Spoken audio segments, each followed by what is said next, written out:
Hello YouTube, it's Simon here with Hobbies of Man once again, and today we are doing another reading log. Today we are doing a reading log for the month of August 2021. Now, this reading log is just going to cover everything that I've read and everything that I think I'm going to finish by, the last day of the month. Today is currently the 30th, and this should go up on the 31st of August, if I got my numbers correctly. And it's going to just go down everything chronologically. So yeah, the first thing I read August 2nd was Sweat and Soap Volume 1. I read this digitally. I bought this in the one Kodansha sale that they had. I bought the first 3 volumes. I only read the first one just to kind of check it out. And I actually really did enjoy it. This had actually nothing to do with my TBR this month. I was just on my phone one day, or on the 2nd of August, and I was just like, I want to read this, and then I couldn't stop because it was actually really good, really enjoyable. It was really cute. It was also very adult, and it also had a very kind of nice, interesting kind of vibe and message to it. It was basically like this girl has a sweating problem, and for some reason that's something that is attractive to the guy that she meets, who happens to be someone that works for the company she also works for, and was the guy that designed all of the soaps that she likes. And so from there, him being obsessive about her smell and her being happy with the attention, they kind of end up developing a kind of relationship that then turns into a dating kind of situation. And it's actually very cute, very adorable, very lovable. It's very, very enjoyable, and it actually made me really happy to read it. There's a few kind of weird issues with it. I mean, it comes off a little creepy at first, but it actually ends up being kind of easy to get over that quite quickly, and it's actually very, very good. I do want to pick this up physically, but I don't know when I will do that. So that's it for that. Then August 3rd, I read Nagatoro Volumes 2 and 3. Again, I think I already reviewed this, so I'll just leave the review there, but generally, Don't Believe Me, Miss Nagatoro, Don't Toy With Me, Miss Nagatoro is an interesting rom-com-esque kind of situation, because the female character, the romantic character, is not a tsundere or a girl next door. She's literally like this sadistic bitch, and she really, really hurts the main character, but also isn't doing it to hurt him in a weird way. I'm not really sure how to describe it, or how to talk about it in a good way. I'm not really sure that explaining it in any way is actually beneficial to the series, getting people to pick it up. I just like the artwork, and I actually do enjoy the relationship that develops between Nagatoro and Senpai after you get over that initial hurdle of like, holy crap, she's like actually going to make this guy kill himself kind of thing. Because she really is horrible to him, like very, very, very horrible to him early on, and she makes him cry quite a few times. But yeah, it's a weird one, but also quite good. I really like it. I just like Nagatoro a lot, even though she's a horrible person. Like, obviously I wouldn't like her IRL, but because she's not bullying me, it's kind of like cute, I guess. And that was really, really interesting. I was not really sure how Nagatoro kind of worked, and I'm not really sure how to talk about it that well, at least not right now. I think I did an okay job in my review, which again is up there, so you guys can check it out, or wherever the stupid card is, I never remember. Then, August 4th, I read Tokyo Revengers Volume 1. This is when I was moving apartments, or moving from my parents' house up here to my apartment near my university. And I didn't want to pull out my books because they were in a box. And so I was reading on my phone, and I started reading Tokyo Revengers. And then right into August 5th, I also read Tokyo Revengers 2 and 3. I haven't done a review for them. I will be doing that in September. Since it's a like sci-fi-esque kind of book, I decided to review it in Sci-Fi September instead. So it would kind of be thematic, and I would have a little bit of a break that week while I settled into my classes, right? Because September is really when stuff starts. The first couple weeks of August are really more like getting into the school mindset, right? But yeah, so Tokyo Revengers is interesting. It's a delinquent manga. It's about gangs It also features this time travel mechanic that is very interesting. It's not one of those weird paradoxical ones where it's like you're trapped in a time loop, but how did you get trapped if you weren't in it before, and how do you get out of it kind of things. It's more like there's two concurrent timelines, and the future timeline is changing just enough based on what happens in the past according to the changes that are being made. And it's actually not that complex, but it's actually very good. I really do enjoy it. The emotional payoff of the series is good. The way the characters are developed is good. The art is okay. It's not my favorite, but it is pretty cute sometimes. Generally, I think the characters are really where this shines. And Mikey is my favorite. I mean, Draken is like the coolest looking one, but Mikey is my favorite. I really like him a lot. And then that same day, I read Mashal, Volume 1. Now, I really like Mashal. I already read it once before. Reading this was kind of just reaffirming that I really like it. I love the cover. I like this brown color. I don't know why. I like the gold of the Mashal logo on the back. And generally, this is kind of like a gag manga that is also an action series, a battle shonen, which is kind of interesting. And it deals with this guy that doesn't have magic in a society where magic is everything. And he has to go to school and become a kind of an important character at school to prove that not everyone needs magic to kind of change society. And as you guys can see, it's this funky kind of like Harry Potter parody, which is kind of interesting. I actually really do like it. He even has a little lightning bolt scar on his face, which is cool. And yeah, not much more to say about that one. I will do a proper review for it on a different time, like when there's more volumes out of it. But yeah, there you go. That's Mashal, Volume 1. Then, August 6th, I started reading Lone Wolf and Cub, Volume 1. This is in Spanish. It's Lobo Solitario. This is a Panini Manga edition. And I don't know, yeah. There you go. So Lone Wolf and Cub is kind of interesting. I don't find that this first volume is the best thing ever. It's interesting and I do want to read more of it, but mostly I'm reading more of it because I want to get to the point where like I care about the series. Right now, I'm not really too sure about the series. It's kind of interesting and compelling because it's like interesting to see like a grown-ass man and a little baby just like go out and kill people, right? But like the story isn't really there yet. Like there isn't much going on yet. It's kind of like The Mandalorian, right? Which is kind of based on this. It has that same kind of vibe of like, okay, we're just kind of getting to know the two characters. When are we going to actually start developing storylines that revolve around the characters, right? And that's basically what this volume is about. I do want to pick up more of it, and hopefully it gets better. I mean, I don't mind buying a lot of these since they cost so little. I mean, 140 pesos, that's like $7. I wouldn't mind giving it like 5 or 6 more volumes to kind of get to convincing me, but I would prefer if it got better quicker.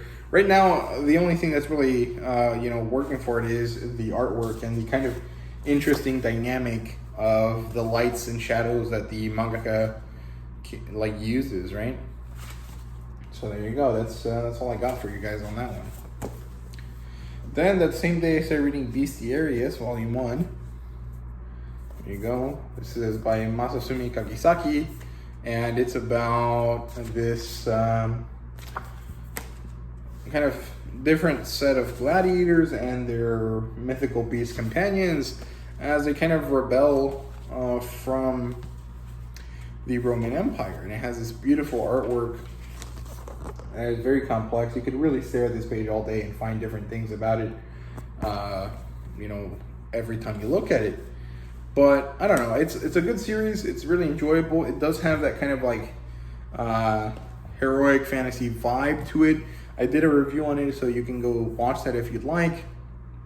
It's gonna be wherever the card is. And yeah, I mean, generally, it's just really, really good. So there you go. That's it. Then I read volumes 2 and 3 the day after. That's 2. And here's 3. And then the day after that, August 10th, I read volumes 4 and 5.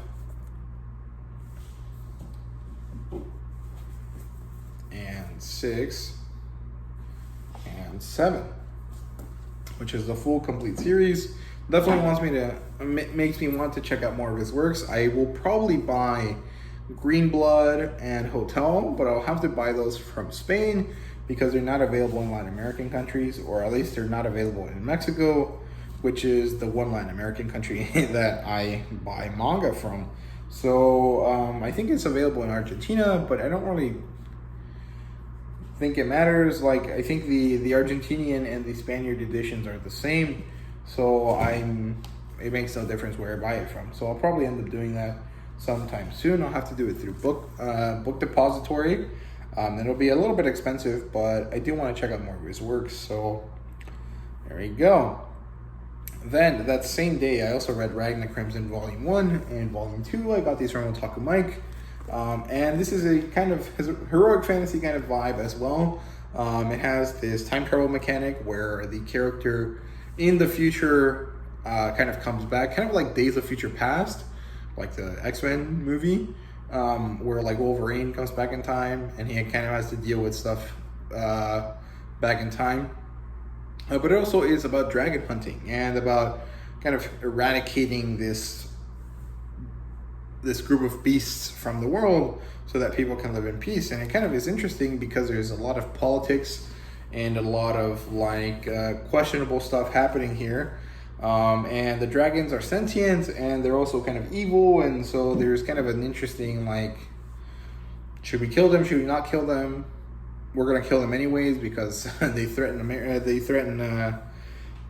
humanity and stuff like that. So it's kind of interesting, but like, it's not very complex. It's just kind of like, yeah, let's go on a monster killing adventure, right? And I mean, generally that's pretty good, so can't complain about it too much.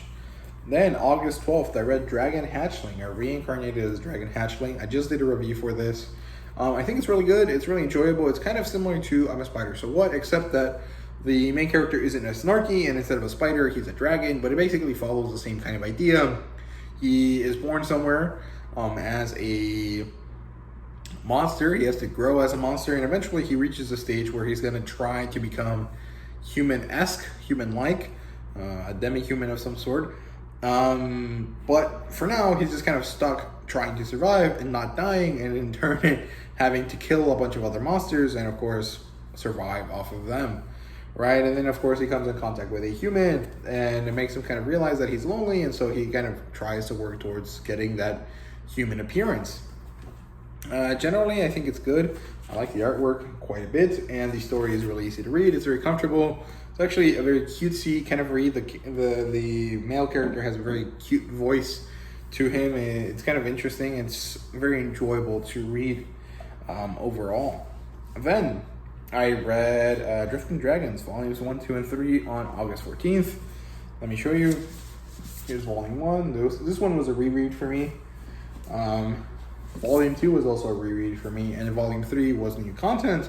I really, really enjoyed this. So basically, what this series is about is basically there's these people that are doing draking, which is the kind of dragon equivalent of whale hunting or whaling. It doesn't really bother to kind of tackle the issues that are kind of prevalent in discussions about whaling, but rather kind of shows you that, hey, this is a dying kind of tradition, and in fact the dragons are actually really important to society, and so it's important that, you know, these people still kind of do their own thing, but of course they're killing these dragons and these animals and kind of using them, but we kind of see this kind of Aboriginal, Native American-esque kind of vibe to the way in which they care about these dragons. It's like they thank them for their meat and their resources, and they revere them in some way, or at least some of the characters do. And they kind of understand that without them, there wouldn't be a job for them to do, and so there's this kind of interesting dynamic between the characters and the dragons and stuff like that. And it's actually really, really good. It has a nice action. It's a foodie manga, so there's a lot of recipes and kind of interest in food that comes out of this. And generally, I just think it's very, very good. The artwork here is also beautiful. It has this very kind of like Studio Ghibli kind of vibe to it. that I really, really like. I think it's very, very good. And yeah. So there you go. That's Drifting Dragons. Okay, and then I read Seven Deadly Sins, volumes 1 through 7. Here you go. That's volume 1 with Meliodas. Volume 2 with Meliodas again, and Diane and Bond. Here's volume 3 with Diane and Bond. Volume 4 with King and Elaine and that one female knight. Here's Diane all by herself with King. Here's number 6 with Elizabeth and Meliodas. Here's number 7 with this guy. I can't remember his name. He's like one of the leaders of the knights, and of course Meliodas in his kind of demonic state. And yeah, Seven Deadly Sins is kind of interesting. Right now it's kind of just a gather the crew kind of plot line. It's a attempt from the princess of the kingdom to kind of regather the Seven Deadly Sins, a group of knights that were so powerful, in fact, that they got blamed for a coup d'etat that didn't succeed properly, and they disbanded, and now she's trying to get them back together because a new coup d'etat is happening, and she wants their help kind of stopping it, right? So that's basically all that is. Up to volume 7, we've only collected 5. Meliodas, Diane, Bond. No, we've only collected 4, and we've introduced the 5th, Seven Deadly Sins. So it's actually kind of slow going. There's only 41 volumes though. So, I mean, I guess the story picks up fast after that. But it's good. I really do enjoy it. I really got into the anime first and then read this, and this covers half of the first season of the anime, more or less, or 2/3 of the first season of the anime. And I quite like it. It's very good. I really did enjoy it. I do want to sell these because I'm not currently interested in collecting them, which is why I read them right now. Even though I really like them, I just don't want to keep it right now. I don't feel the need to continue to collect it. I have other things that I'm more interested in. Like right now, comic books are like really what I'm into for the moment, and trying to get some more money for my hobby budget so I can buy more comic books. And currently, Seven Deadly Sins is just not something I'm super interested in, even though I really like it. So yeah, then I read Delicious in Dungeon, volumes 1 through 5. Let me show you the covers really quickly. Here's volume 1, volume 2, volume 3, volume 4, and volume 5. And I just noticed that the predominant color of the covers actually changes. There you go. That's kind of gray, then it's green, then it's orange or red, then it's gray again, and then it's blue. So that's kind of interesting. That's really cool. I actually like that a lot. Delicious in Dungeon is essentially kind of a foodie manga. If you took a D&D party and you made them eat the food that was in the dungeon that they were exploring, right? And so there's this kind of plot line reason for it. Basically, the main character, this guy's sister, got eaten by a dragon, and they have to go find her and kind of cut her out of the dragon before she's completely digested. In order to do that, they have to move fast, and since they don't have any money, they don't have time to gather that money to buy food and provisions, so they just go into the dungeon as is and eat whatever they find in the dungeon. So they eat a lot of monsters. And along the way, they meet this dwarf guy, which is him, Senshi, and he helps them out kind of eat better in the dungeon, and that's basically all it is. We have a lot of moments where they show us recipes and kind of cooking techniques that are actually not wrong, like a lot of the techniques you can use in real life, and they would actually help you cook a bit better. But I mean, it's kind of funky because all of the ingredients they're using are fake, but it is pretty good, very interesting. I do really like it. There's currently 9 volumes out in English right now. If I remember correctly, volume 10 should be coming sometime soon, but I'm not exactly sure when that will be. I just know that it's coming, or that it has already come out, and I do want to collect more of it, but I don't think it's going to be the most important thing on my collecting list right now, so it'll probably just stay in my shelf for a while for now. And then I read Monster, volumes 1 and 2. Here we go. I reread Volume 1. Loved it. Very good. Monster is a very, very good series. Very interesting psychological thriller. Very, very good. And Volume 2 just kind of kept going with that. And kind of kept the story going. Kind of developed the momentum a bit more. And kind of finally got into why the characters are the way they are. And why this happens, right? And it's kind of very interesting. It's actually kind of sad as well, but mostly it's very, very kind of compelling and very interesting, very psychological, and I like it quite a bit. I can't wait to pick up Volume 3, and this will be the first Naoki Urasawa work that I pick up and finish, assuming that I actually finish collecting it this year, which is kind of one of my goals, so I hope to get around to it quite soon. But yeah, I don't really want to give too much away about it because it's kind of important that you don't know too much about it, but basically Dr. Tenma is a Japanese doctor that lives in Germany. He saves a child when he wasn't supposed to, and although he did the right thing, that kind of comes to bite him back in the future, and then he kind of has to go on this journey to kind of fix the problem, and that's basically all it is. There's quite a bit more to it, but that's all I can really say without giving too much away. So yeah, Monster is very, very good. Then I read Blade of the Immortal, Omnibus 1 and Omnibus 2. These are 2-in-1 editions of the Mexican edition of Panini Manga, or Panini Manga's Mexican edition. It is Blade of the Immortal. They kind of look a little bit different from the ones you guys are probably used to. They're also quite smaller, but they're very good because they're not flipped incorrectly. So you read them properly in Japanese style, and of course they have these nice covers and stuff. But yeah, Blade of the Immortal, not much to say about it. It's a very interesting series.